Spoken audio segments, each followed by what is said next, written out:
I want to introduce the so-called non-Mosaic passages within the alleged contradictions in the Pentateuch presentation. Could Moses have written the Pentateuch?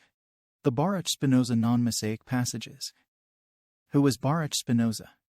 Baruch Spinoza 1632–1677 was a Dutch philosopher of Jewish descent, considered one of the most important rationalists of the 17th century. He was born in Amsterdam, Netherlands, into a community of Portuguese Jews who had fled the Spanish and Portuguese Inquisitions. Baruch Spinoza's views on the Mosaic authorship of the Pentateuch were a significant departure from traditional religious beliefs of his time. On the next page, Spinoza's ideas towards the Pentateuch are presented. Spinoza's ideas were highly controversial during his time, and his critical approach to sacred texts led to accusations of atheism and heresy. As a result, his Tractatus Theologico-Politicus was banned and condemned by religious authorities. Spinoza questioned the notion that Moses was the sole author of the Pentateuch and proposed a critical perspective on its composition. He argued that the Pentateuch appeared to be a compilation of various texts written by different authors over an extended period, rather than the work of a single individual like Moses. The non-Mosaic passages of Spinoza. First, Judge Jer. The assumption is made that the Jer mentioned in Deuteronomy 3 is in reality the Judge Jer mentioned in Judges. Second, Dan. The assumption is made that Dan refers to the city which was named after the tribe Dan in the time of Judges. Third, Moses the meekest. Could Moses write this about himself and be humble?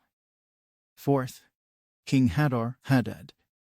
Isaac Abu Ibrahim ibn Yashish, born 982, claimed that the section relating to Edomite kings was added in the reign of King Jehoshaphat. Fifth, Moses' third-person speech. Baruch Spinoza argued that Moses could not have been the author of the Pentateuch since Moses is referred to in the third person as opposed to the first person I. Sixth, before any king reigned over Israel. This text seems to support that it was written after the time of Moses when there were kings in Israel. Seventh, the law did not consist of the 613 laws in Moses' time.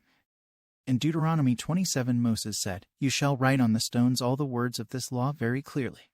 Spinoza argued that it is impossible to write the 613 laws on the stones. In the conclusion, the following can be said.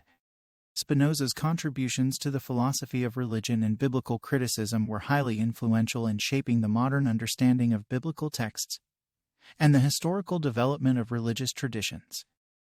He was convinced that the Pentateuch be a compilation of various texts written by different authors over an extended period, rather than the work of a single individual like Moses.